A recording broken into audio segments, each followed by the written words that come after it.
Welcome to Yo-Yo Cine Takis.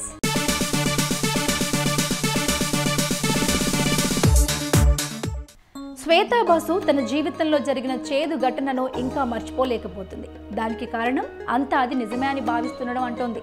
Court clean sheet ఇచ్చినా తనను అదే దృష్టితో చూడడం శ్వేతా బాసు తట్టుకోలేకపోతుంది. అందుకే ఆ రోజు ఏం జరిగిందో పూసగుచ్చినట్లు చెప్పింది. ఆ స్టోరీని మీరు చూసేయండి.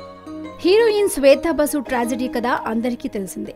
కొత్త బంగారు లోకం మూవీతో వెండితెరకు పరిచయం అయిన శ్వేత తన నటనతో మంచి గుర్తింపు తెచ్చుకుంది. అయితే అనూహ్యంగా ఆమె ఓ హోటల్లో అరెస్ట్ అవ్వడం అప్పట్లో పెద్ద సంచలనం రేపింది. ఆ తర్వాత కోర్టు శ్వేతకు అనుకూలంగా తీర్పు ఇచ్చినా ఆ ఘటనతో శ్వేత కోలుకోలేకపోయింది.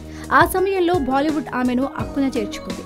ప్రస్తుతం ఓ ఫిల్మ్ మేకర్ తో డేటింగ్ కూడా చేస్తుంది. రేపో మాపో శ్వేత అతన్ని పెళ్లి కూడా చేసుకోనుంది. ఇంతకీ శ్వేత జీవితంలో ఇన్ని మార్పులు తీసుకొచ్చిన ఆనాటి రాత్రి ఏం జరిగి ఉంటుంది? ఈ ఘటనపై తాజాగా శ్వేతా బాసు ఇలా చెప్పుకొచ్చింది. తాను ఓ అవార్డు ఫంక్షన్ లో పాల్గొనడానికి హైదరాబాద్ వచ్చానని, తిరిగి వెళ్లేందుకు సిద్ధమవగా ఫ్లైట్ మిస్ అవ్వడంతో హోటల్లోనే ఉండిపోయానని, ఆ టైంలో సడన్ గా పోలీసులు వచ్చి అరెస్ట్ చేశారని చెప్పింది.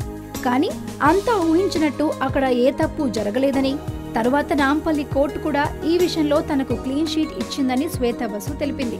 తాను ఏ తప్పు చేయలేదని, ఇకపై తనను ఎవరూ అలాంటి దృష్టితో చూడొద్దని శ్వేత వేడుకుంటుంది. వీలైతే అడల్ట్ కంటెంట్ మూవీలు, లేదంటే మామూలు సినిమాల్లోని శృతి మించిన సీన్లు, ఇది బాలీవుడ్ సినిమాల తీరు. తెరపై హాట్ గా కనిపించడంతో దక్షిణాది ఉత్తరాది భామలు రాటుదేరిపోయారు. నువ్వా నేనా అన్నట్లు లిప్ లాక్లు,